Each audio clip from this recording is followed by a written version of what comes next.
আজ আমরা কি করব? মেডিটেশন করব। কি করব? মেডিটেশন। মেডিটেশন করলে কি কি হয়? মনে শান্তি পাওয়া যায়। আর কি হয়? পড়ালেখা করিবার আগে যদি আমরা 2 মিনিট या 5 মিনিট যদি মেডিটেশন করলে কি হয়? পড়তে আমাদের ব্রেনটা কি হয়? পুরা ওয়াশ হয়ে যায়। ব্রেনটা কি পড়ালেখাতে মনটা ধ্যানটা বেশি লাগে। আমরা যেটাই পড়বো সেটা কি লাগবে? পড়লে ইয়াদা শক্তিটা কি হবে? বাড়বে। তার জন্য ঘরে পড়তে গেলে পড়বার আগে 5 মিনিট কমসে কম মেডিটেশন করলে, হ্যাঁ, তারপর সকালে উঠে নিয়ে মেডিটেশন করা উচিত। ব্রেনটা কি হবে? শান্ত হবে, সবসময় উপরে কোনোদিনই হবে না। ঠিক আছে না? তো মেডিটেশন আমরা কেমন করব সেটা বলছি আগে আমি, তারপরে সবাই আমরা একসাথে মেডিটেশন করব। ঠিক আছে? তো মেডিটেশন করবার আগে আমরা বায়ু মুদ্রাতে যাবো, এমনি হাতটা, ঠিক আছে, আর একদম সিধাভাবে বসবো। ঠিক আছে? সিধাভাবে বসে নিয়ে আমরা এহসাস করব কি নিঃশ্বাসটা আমাদের যে চলছে সেটা নর্মাল নিঃশ্বাসটা যেমন আসে যায়, কোনো কিছু আমরা ওটাতে বদলাव করবো না। নিঃশ্বাস যেমন চলছে আমাদের নাকের দ্বারা যখন শ্বাসটা নিচ্ছি আর বার করছি সেমনি বাইর করবো, কিন্তু চোখ মুদে পুরো আমরা এক ধ্যানে 5 মিনিটস বসবো। ঠিক আছে? তারপরে আমরা আগের প্রসেস করব। ঠিক আছে না? আর তো আমি আজকে এখন প্রথম করে দেখাচ্ছি। ঠিক আছে? তারপরে তোরা সবাই সাথে আমরা ঘুরে করবো। ঠিক আছে? তো আমি একবার করে দেখাচ্ছি, তোমরা সবাই চুপ করে দেখো। ঠিক আছে? ওকে?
হাতে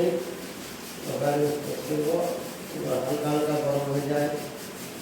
আর নিজের এই ফেসটাকে চেহারাটার কাছে হাতটা দুটো আনি করে হালকা হালকা হালকা করে গরমটা এহসাস করবো। আর ভগবানকে বলবো, ভগবান আমার শান্তি প্রদান করো, আমাকে সুস্থ রাখো। তারপরে আমরা ধীরে ধীরে চোখটা ধীরে ধীরে ধীরে ধীরে করে খুলবো, ঠিক আছে? ঠিক এমনি মেডিটেশন করলে কি হয়, মনে শান্তি রহে, মাইন্ডে কি হয়, চঞ্চলতা দূর হয়। আর মেডিটেশন করলে চিড়চিড়াপনটা দূর হয়ে যায়। মেডিটেশন বহুত দরকার, মাইন্ডে শান্তি রাখতে গেলে মেডিটেশন বহুত দরকার। স্টুডেন্ট দিয়ে পড়ালেখা করবার জন্য সবথেকে মেডিটেশন বহুত জরুরি। আগে দিয়ে তরক্কি করবার জন্য সবসময় মাইন্ডে শান্ত রাখবার জন্য মেডিটেশন করা উচিত। আমরা পড়ালেখা করবার আগে যদি মেডিটেশন করি তো পড়তে সুবিধা হয়, আমাদের ইয়াদাশক্তি ভালো মজবুত হয়, যে আমরা ভালো করে যে জিনিসটাই পড়াশোনা করবে সেটাই ভালো করে খেয়াল থাকবে। তার জন্য মেডিটেশন বহুত উপযোগী। আমাদের এখনকার প্রেজেন্টে যে জেনারেশন চলছে সেই জেনারেশনে মেডিটেশন না করলে মানুষরা দিনকে দিন চিড়চিড়াপন হয়ে যাচ্ছে। এই চিড়চিড়াপন হওয়ার থেকে মেডিটেশন সবাইকে করা উচিত, বড় হোক ছোট হোক সবাইকে মেডিটেশন করা উচিত। এটাই স্যার ভিডিওটি করব।